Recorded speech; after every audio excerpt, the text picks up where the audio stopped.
The Australian Financial Review.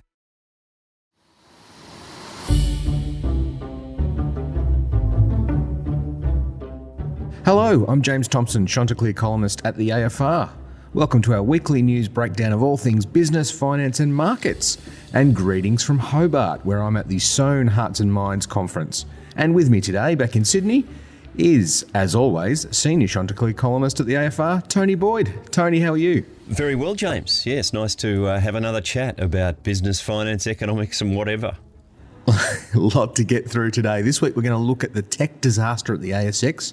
We're going to bring you some of the freshest stock tips from down here at the Sohn conference, and we'll look ahead to one of the busiest weeks of this year's annual general meeting season.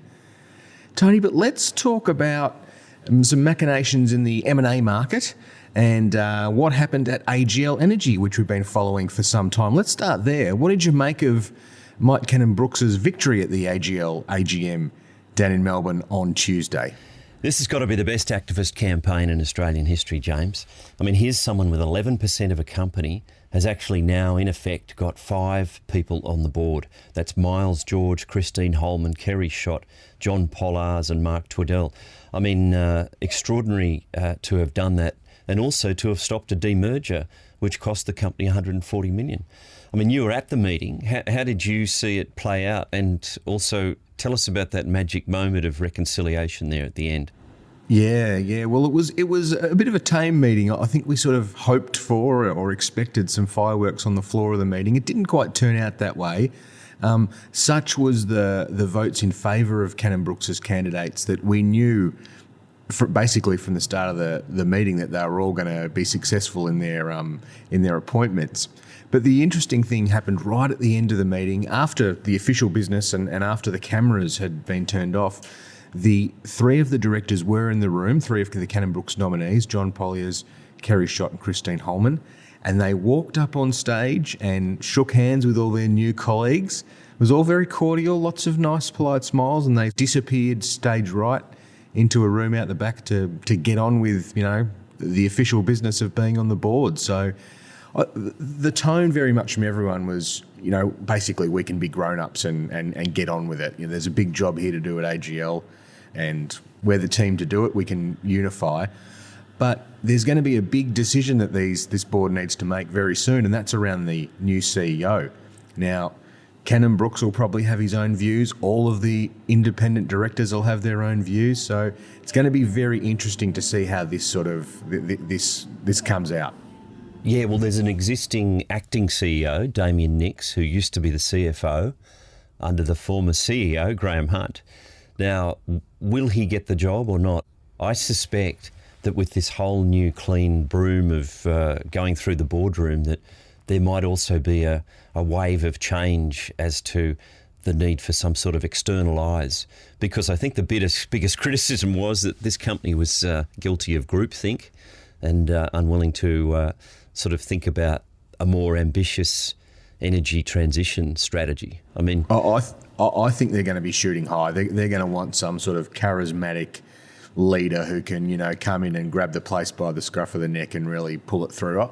Nix is a lovely guy and will probably do a fine job, but I don't think he's that sort of charismatic, unifying figure that an outsider really that the place needs. So I'd be looking for someone outside. Tony, I should ask you, another one we've been following here on the podcast is the perpetual bid for Pendal, which sort of took an interesting turn this week when Pendal and Perpetual reaffirmed their commitment to each other. They tweaked the deal a little bit so that there's less cash involved. There was a court decision which effectively closes the door, in the eyes of many commentators, on Regal making a bid for Perpetual and scuppering this deal. Do you think we've now got peace in our time here, Tony, and a Perpetual and Pendal marriage is going to go through? I think that's the likely outcome now, James. I can't see Phil King coming back with a blockbuster $40 a share offer for Perpetual to achieve his ambitions of getting this company, or at least the Perpetual investment side, which is the fund management side. And there are other opportunities out there. As we know, he took a stake in Platinum, and the funds management industry is in a bit of a state of flux at the moment. And who knows, if this deal doesn't go well, there may well be an opportunity down the road for Phil King and his private equity friends to have another go at what could be, if it doesn't go well for Rob Adams, the CEO of Perpetual, it could be a bit of a mess. I mean, I'm not saying that will happen, but it's certainly been a very rocky road to get to where we are now, where basically a Supreme Court judge has forced the marriage to go ahead. Yeah. Well, I think you're right. My sense that the Regal team, or some members of the Regal team, are in Hobart. They're certainly weighing up their options, and they, I think they think it's hard to see the way to a new bid. I don't think the door's completely closed, but it would certainly take a pretty extraordinary move from here to prevent that merger. One other deal that's breaking this morning, BHP has enlarged its bid, increased its bid for Oz Minerals. Tony, this was sort of expected. They've been in talks for a couple of days with the Oz Minerals share price halted. The shares halted from trade. Is this one sort of going largely as you expected? Yeah, look, I think so, James. And don't you love it when a CEO says, we are disciplined, we will not overpay. And there's an offer on the table at $25 a share. And here we are not that long afterwards, and it's $28 a share. So they've really lifted this to get it over the line. And, of course, it's been recommended by the target. So interesting. Why are they so keen to get what I would describe as not a tier one asset? There's got to be more to it, hasn't there? I think there is more to it, and I'm actually going to disagree with you here, Tony. I reckon this is a bargain. I reckon BHP's almost got this on the cheap. BHP's copper assets in South Australia, particularly Olympic Dam and a new development called Oak Dam, they're just over the road from Oz Minerals' good assets. And so bringing this all together in a big hub, that's going to allow BHP to have lots of options to make this a sort of Pilbara of copper, if you will, in South Australia. So that's the sort of exciting idea that BHP wants to do. Now, only BHP can do this. No other bidder, because of the proximity of those assets, no other bidder can make this happen. So I reckon in the long term, copper demand's only going to go up with the energy transition. I reckon this will prove to be a bargain. Well, look, I'm going to look forward to Mike Henry's explanation at the BHP annual media dinner in Melbourne on Monday night. Yes. I believe there'll be about 50 journalists there and the top echelon of BHP. And I think you're probably right. If there's a copper basin strategy that's behind all this, then that'll be very sort of convincing, I suppose. But, of course, the other one that we mentioned on the podcast some time ago is, what does this mean for Glencore? Because there's a big company which has a lot of battery minerals, and if you apply the valuation BHP is putting on this copper inside Oz Minerals, then Glencore is potentially undervalued. Yeah, it's a good argument. I think everyone who's got copper is going to be, is going to enjoy a real tailwind over the next couple of decades. I think copper's the key to this energy transition, and it's going to become pretty scarce. Tony, let's jump into the explaining a little bit more about what the Sohn Hearts and Minds conference is. Now, you're a veteran of these conferences. I think this is the 7th one, and I'm pretty sure you've attended or in person or virtually the other 6. Well, I'm down here at the Hobart conference today, which is why you can hear a bit of chatter and noise in the background. Tony, tell us a little bit about the Sohn concept and why this event attracts the best and brightest in money management. Well, it all started in New York with a group of fund managers saying, what can we do to help, charities? Because we're all pretty rich, probably don't have to work again, most of them. But they came up with this concept of bringing some of the best fund managers in the world together to give their stock tips for the year ahead. And Australia has had the conference. Is this the 6th year or the 5th year? 7th. 7th, I'm sorry. Yeah. Okay. So, and by the way, I noticed in the program there's a big warning about Hobart can be cool in November. Is it snowing down there, James? Or? It is not. It is absolutely beautiful. We couldn't have a more beautiful Hobart day. We're sitting here sort of looking out over the harbour. It is amazing. What a place. But the thing I've taken away from all of the Sohn conferences I've gone to is that the way an analyst can look at a stock and see things that other people don't. and they'll just dissect the strategy of the company, but then put it in the context of what are the big global trend or theme that they know so much about. And they'll, at the end of it all, this name of some company will pop out, and it's usually incredibly undervalued. Of course, even more interesting is the people who are doing the shorts, because what they're telling you is they think this company is actually really bad and it's going to go down a lot, and they can make money out of that. So sadly we haven't had any shorts, but just to give people an idea of the sort of format, last night there was a big welcome dinner at Mona, the Museum of Old and New Art, owned by David Walsh, who was looking sensational in a sort of green suit and green runners. It was fantastic. So that was a very enjoyable evening. We caught the ferry out there and caught the ferry back. That was good fun. And then today what we've got is basically a series of fundies getting up, giving stock tips. I think there's about 10, and they speak for 10 minutes on their company. We've had a few pitches so far, so just to give the audience a few of the tips, which you can also follow on the AFR website, of course, are Peter Cooper of Cooper Investors. He picked a laboratory services company, a testing company called Eurofin Scientific. Nick Griffin from Munro, very successful in previous years. His pick was a big semiconductor group called ASML.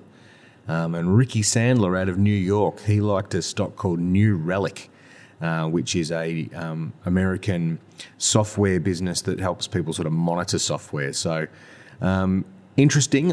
If I had to pick a theme out of all that, Tony, what I would say is businesses that watch other businesses and keep them on the straight and narrow. So we've seen some reputational issues, Medibank and Optus. A few of these businesses are about monitoring what's happening inside a business and making sure they don't have any reputational problems. So that might be a theme that we sort of develop as the day goes on. And it was good to see on the program so many prominent women who were there giving stock picks. Catherine Allfrey from Wavestone, Cara Nortman from Upfront Ventures, and Joyce Meng from Fact Capital, June B. Lai from Tribeca. Wouldn't it be great if one year that there was 50% women instead of just 20% at Sohn? It'd be fantastic. Yeah, fair call. Now, Tony, any interest in anything you've seen coming over the website and the AFR's reporting so far that could get in the Chook Super Fund? I know Glencore's might be on the precipice from what you've just said, but is there any picks that you'll cast your eye over? Oh, look, I'll tell you what, James, when I started the Chook Super Fund in 12 years ago, I thought, stock picking's so easy, and I did very well for many years. But the combination of COVID and rising interest rates have actually, they've given me enormous respect for fund managers, and I've sort of taken a bit of a back seat. I might even be leaning towards some index funds, I might even just give up on this whole stock picking thing because it hasn't worked well. I'm not going to mention that here, Tony. Index funds are they're the enemy here at Sohn. So look, I'll your secret's safe with me, but we'll keep feeding through some tips that might help you a bit later. Tony, I want to move on. This is a story that you have really led in the Australian media, and congratulations to you to do it. I know we don't like to get too self-congratulatory in the Chook podcast, but you've made the running here. And that's about the ASX and its massive tech project to replace its clearing and settlements platform, which is called CHESS. Now, the ASX came up with a bright idea a few years ago to replace this with a blockchain-based system. It sounded fantastic. It sounded like they were going to be on the cutting edge. It was the biggest blockchain project in the world. And you have been justifiably sceptical about this for a number of years. Tell us how it all ended on Thursday. Well, it all ended with a write-down of between $245 and $255 million of a project that's been going for 7 years. It's like many things, James. It started on a whiteboard, and there was Elmer Funky Cooper and the Deputy CEO, Peter Home. And as I understand it, they basically looked at the financial services sector and how much money was being made. Now, Funky Cooper, being a former McKinsey consultant, put everything into profit pools. And as they looked across the 3 or 4 profit pools there are in custody and share trading, wealth management, all of these different things, super funds. They basically said, you know what, if we could get some sort of way of real-time transaction of shares between all those parties, then there would be billions of dollars to be saved. And then they sort of turned that thinking into this idea that the clearing and settlement could be in real time, and that this one source of truth would come out of a new blockchain-based software program. And they could dump the old COBOL-based system that was built more than 25 years ago. Anyway, end result is they couldn't manage to get the thing to work. And we all thought, I was raising a lot of questions, but they kept coming back. I remember interviews I had with the former CEO, Dominic Stevens, saying everything's fine, it's on track. With the former head of the project, Tim Hogben, everything's fine, it's on track. With the chairman, Damien Roach, everything's fine, it's on track. And then everything suddenly turned when in August they said, okay, we'll get in Accenture, who really are gurus in technology, to give us a good insight. And of course, they've come out with a report that just is quite damning of the way the project was being run. So, Tony, my understanding, and you'll correct me here, they're going back to redesign the project or start again with its design, essentially. What I don't quite get, though, is there anything that's usable, redeemable from the work that they've done? Is there anything that they can sort of save out of the blockchain process?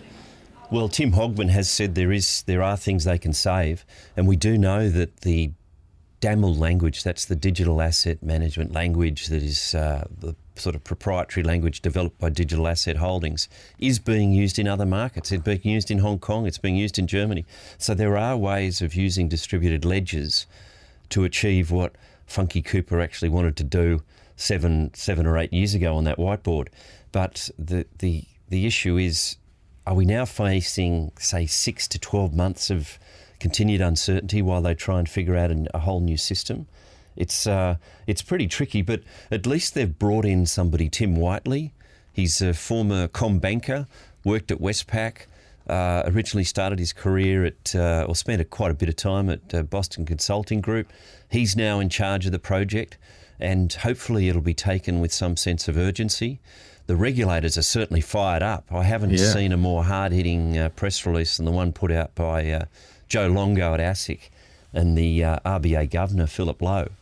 So, let's hope they can get their act together, because this is really critical market infrastructure that other countries in the world have managed to upgrade without getting $250 million going nowhere. Yeah. It's not just the money, though, Tony. I mean, this is a piece of sort of crucial national infrastructure. I mean, the entire capital market rests upon this system, in this platform, in a way. So, just zoom out for a bit. What are the lessons for boards and ASX management teams here?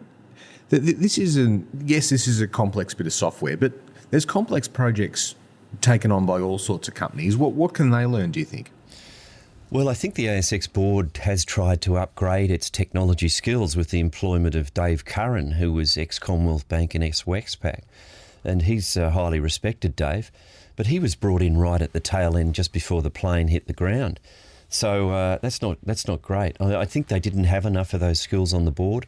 And then within the organisation itself, there was a culture of not questioning. And this came out in various reports written by the RBA, which did an annual assessment.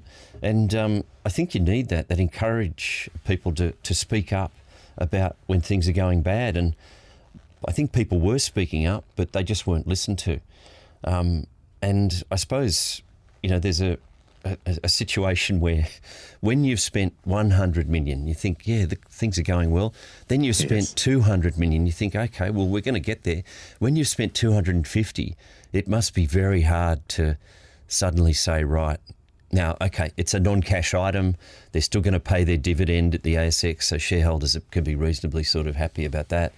But it's the cost to the rest of the market, the market participants who've all been trying to do testing on a system that's dead. And It's an amazing story, Tony. I mean, just to really cut to the chase here, one of the questions at the end of the day is that the ASX has a monopoly on clearing and settlements in this country.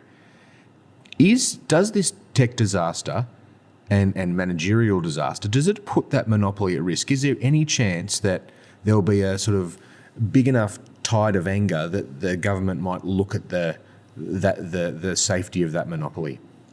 I think it will, James. I think the last time we had a federal treasurer who was deeply engaged with this type of issue was Wayne Swan, when he knocked back Singapore Exchange buying the ASX. And at that time, the reason was we didn't want to have our clearing and settlement system controlled by an overseas entity. That's how important it is to the financial system. And in fact, in the budget before last, the Josh Frydenberg put aside billions of dollars to stand behind the ASX should there ever be a problem.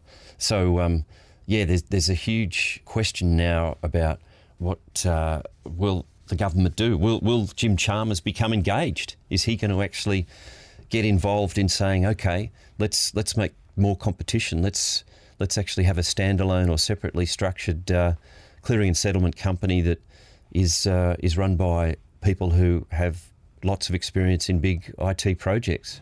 Yeah, I'm with you. I think not only will the government get engaged here, but obviously the other side of politics is engaged too. So this is the danger for the ASX. There's almost going to be bipartisan push for them to explain themselves and clean up their act, and that's going to be pretty powerful. I mean, the market participants are angry enough with the ASX, so there's no shortage of people throwing stones. But I think you're right. You could see the government really pushing on this, and perhaps the ASX does retain its monopoly at the end of the day. But gosh, it's going to have to work hard to do it, and it's wasted a lot of money and time, and we still don't have a new clearing and settlements platform. So that's the sort of practical question here. What's the solution? Do they go and buy something and admit defeat, or do they try and develop it? Where do you sit? Well, I'm really interested to hear what happens at the Parliamentary Joint Committee next week, where, first of all, there'll be senior leaders from the ASX will be questioned. Right. And then they'll be followed by ASIC. So I think after that hour or so, or 2 hours of questioning, we'll get to understand what Canberra thinks about how important they regard this issue, and secondly, what the people responsible for supervising it and making the transition to a new platform are going to say. I think it's going to be quite critical. Well, that's a big one to look forward to next week, Tony. And after we come back from the break, we're going to look at the biggest week of the year for annual general meetings. We'll be able to take the pulse of the economy. We'll be back in a sec.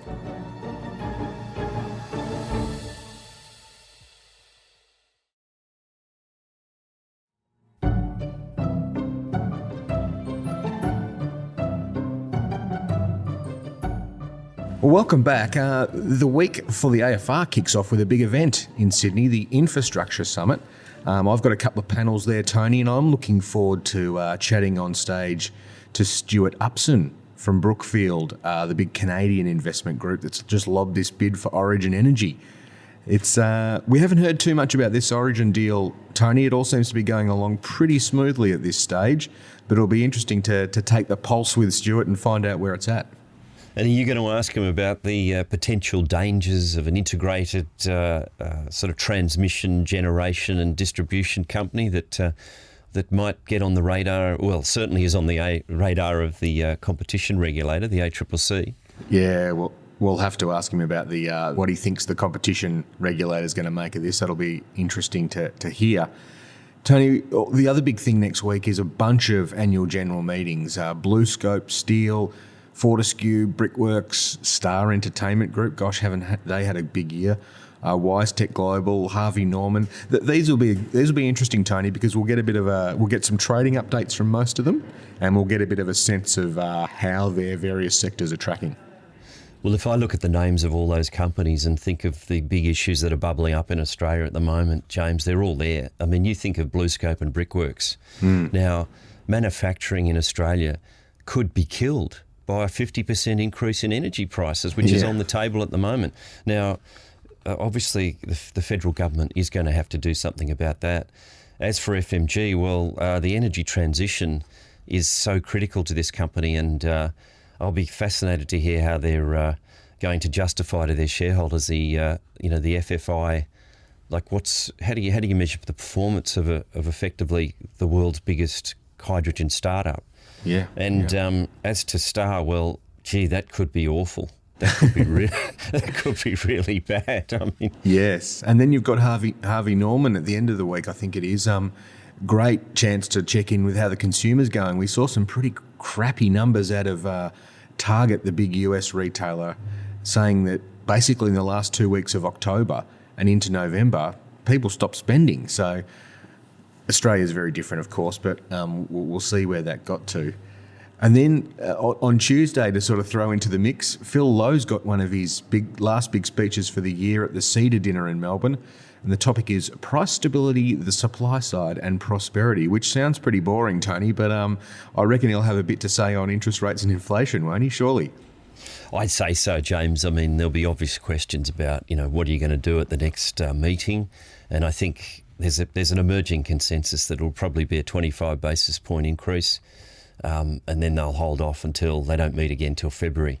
So, but yeah, no, it'd be great to if he can talk about how the economy's going, what he thinks is going to happen maybe over this the coming Christmas. But it's always good to listen to Phil Lowe because in some ways he's a man under pressure. There's a review that is underway into the Reserve Bank and how it's run and how it conducts monetary policy and particularly its forecasting.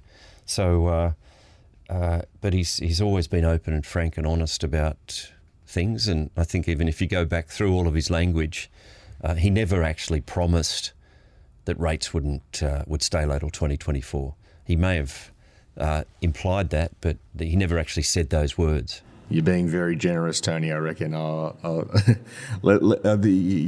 might be using this podcast as evidence in his review, I reckon.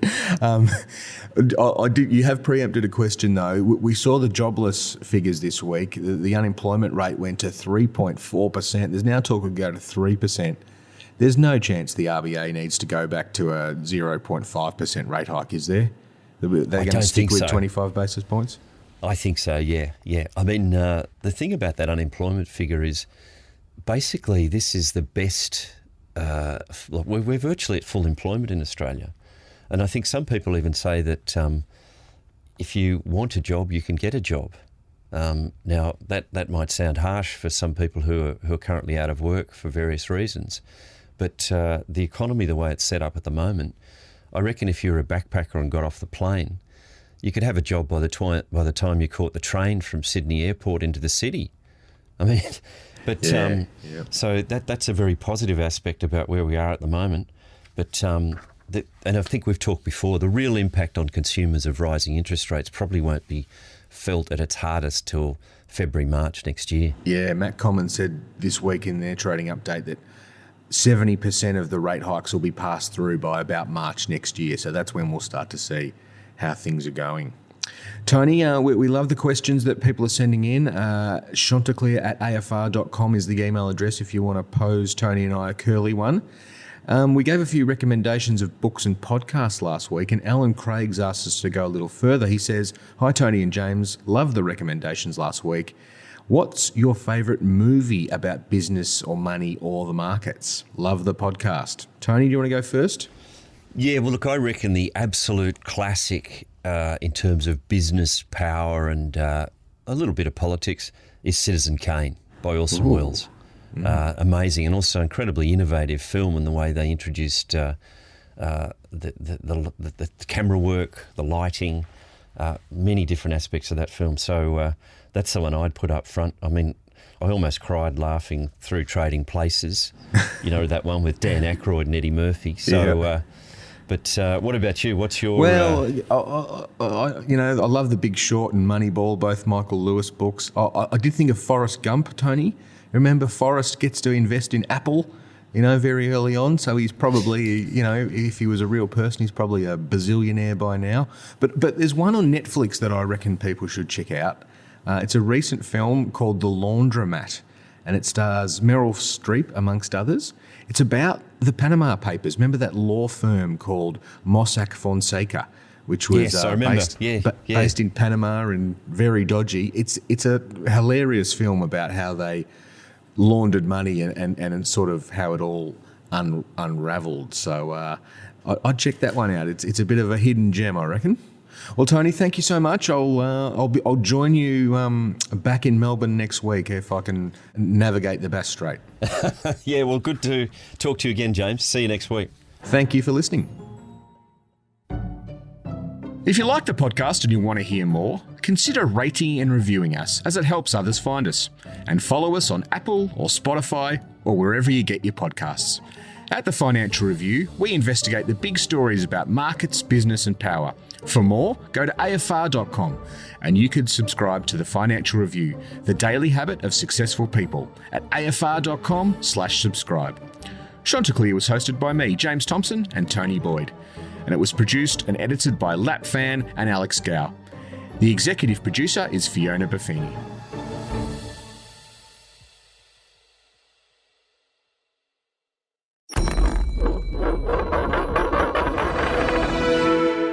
The Australian Financial Review.